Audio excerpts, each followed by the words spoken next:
तो अमेरिका के जब से राष्ट्रपति डोनाल्ड ट्रंप बने हैं, पिछले 20 जनवरी की बात है। 20 जनवरी को इन्होंने वहाँ का शपथ ग्रहण लिया है। शपथ ग्रहण होने के बाद पूरी दुनिया में कहीं न कहीं भूचाल आ गई। यहाँ तक कि मुझे तो लगता है कि अमेरिका के नागरिक भी कहीं न कहीं अब परेशान हो रहे हो कि डोनाल्ड ट्रंप आखिर कर क्या रहे हैं। डोनाल्ड ट्रंप के द्वारा जो उठाए जा रहे हैं जो कदम हैं, यह कितना अमेरिका के पक्ष में हो सकता है, या कहीं न कहीं चुनौती बनी है। चूँकि आप देख सकते हैं कि भारत में पिछले दिन आपने देखा होगा कि सेना के जहाज़ से 104 जो है अवैध भारतीय प्रवासियों को इन्होंने भेज दिया। और वे सारे जो थे कहीं न कहीं मानवता के खिलाफ था, क्योंकि उनके हाथों में हथकड़ियाँ, पैरों में जंजीर लगा करके भारत के पंजाब के अमृतसर में एक जहाज़ उतरती है, जिसमें ना केवल पुरुष होते हैं बल्कि उसमें महिला तथा बच्चे भी होते हैं, और लगभग 104 लोगों को भारत भेज दिया जाता है, डिपोर्ट कर दी जाती है।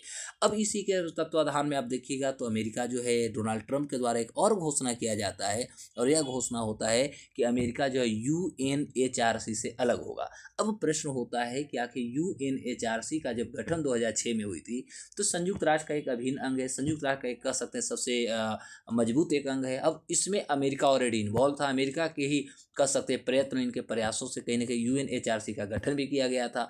अब होता है कि आखिर अमेरिका क्यों ऐसे संस्थाओं से बाहर निकलना चाहता है। इससे पहले आप देखिएगा तो अमेरिका जो है यूनेस्को से भी अलग हो चुका है, इजराइल जो है यूनेस्को से भी अलग हो चुका है। तो आए दिन हम देख सकते हैं कि अमेरिका को खास तौर पे डोनाल्ड ट्रंप जब से राष्ट्रपति बने हैं, तो इनके द्वारा नए नए कदम उठाए जा रहे हैं, नए नए कह सकते हैं पूरी दुनिया को ये चुनौती दे रहे हैं, धमकियाँ दे रहे हैं। यहाँ तक कि भारतीय प्रधानमंत्री भी अभी अमेरिका जाने वाले हैं, लेकिन भारतीय प्रधानमंत्री को अमेरिका जाने से पहले ही एक झटका दिया गया कि भारत के 104 अवैध प्रवासियों को भारत भेज दिया गया, और ऐसे भेजा गया, ऐसे उनके साथ सलूक किया गया जो कहीं न कहीं पूरी की पूरी मानवता को जो है वह शर्मसार करता है।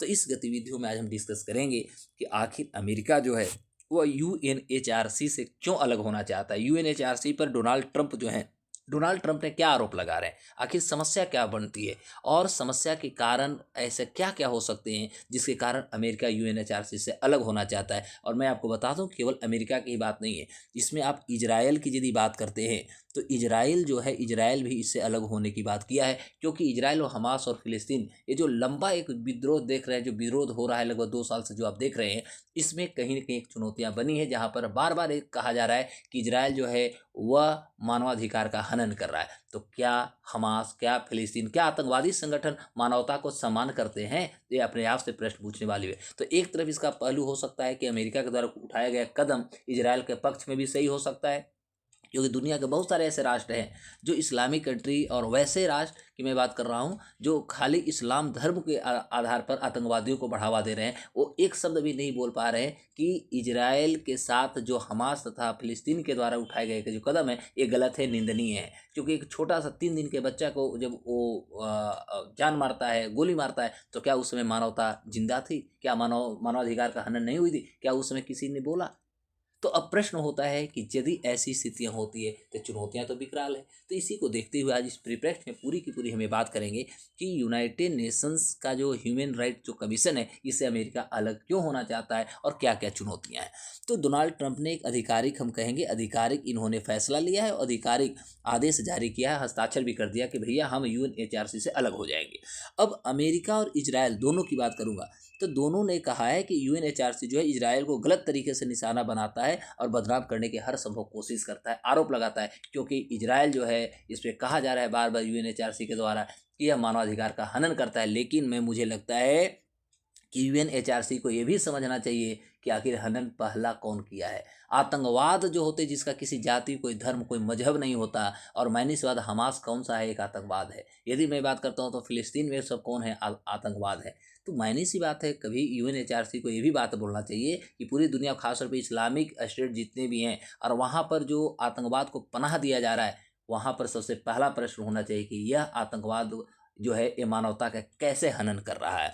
तो ट्रंप ने डायरेक्ट कहा है कि यूएनएचआरसी एक ऐसी एजेंसी है जो अपने मिशन से कहीं न कहीं भटक गया है और यहूदी विरोधी जो है ये प्रचार कर रहा है, अर्थात इजराइल के लोगों के, इजराइल की सरकार के विरुद्ध कार्य कर रही है।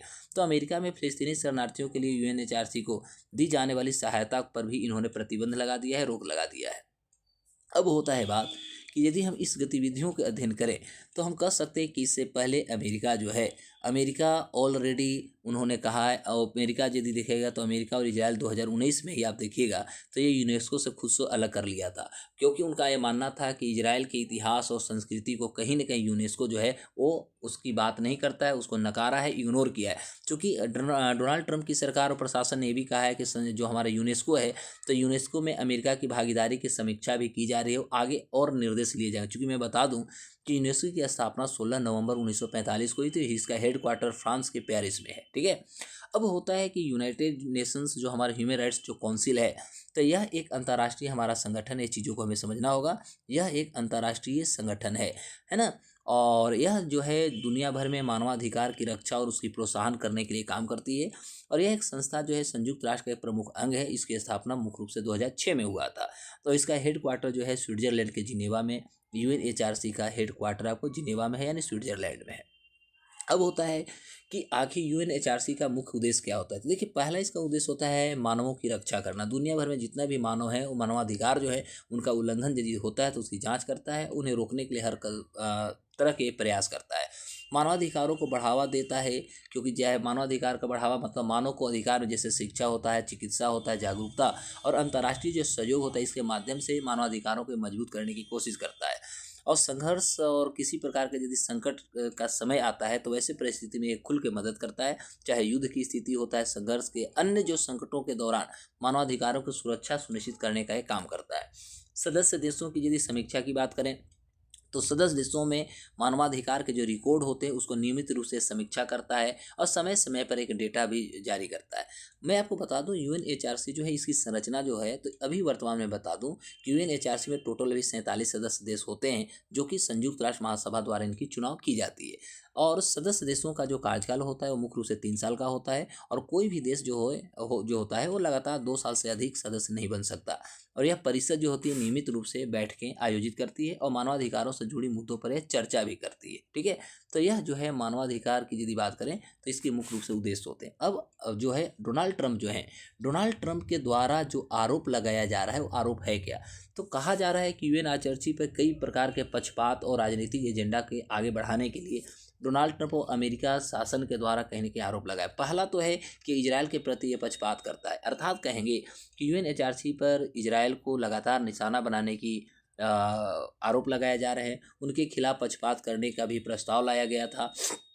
चुनिंदा मुद्दों पर ध्यान देता है केवल, जैसे कुछ देशों में मानवाधिकार उल्लंघन को नज़रअंदाज करने का भी इस पर आरोप है। और राजनीतिक प्रभाव कहीं न कहीं यूएनएचआरसी पर है, तो उपयोग अपने राजनीतिक हितों को आगे बढ़ाने के लिए करता है। तो इसका जीता जागता एक सिंपल से एग्जांपल है कि जैसे आप देखेंगे कि हमास के साथ जो घटना है, जैसे अभी हमास छोड़िए ना, और आगे आप इधर भी बढ़ सकते देख सकते हैं कि रूस और यूक्रेन के बीच में हो रहा है। तो जितने भी अभी यूनाइटेड नेशंस का जो रिपोर्ट है वह ज़्यादातर यूक्रेन के पक्ष में है और रसिया के कहीं ना कहीं अगेंस्ट है। तो क्या प्रश्न होता है कि क्या केवल रसिया की तरफ से एटम बम जारी किए जा रहे हैं, क्या रसिया की तरफ से खाली बम बरसाए जा रहे हैं, क्या यूक्रेन हाथ पर हाथ रख करके बैठा हुआ है।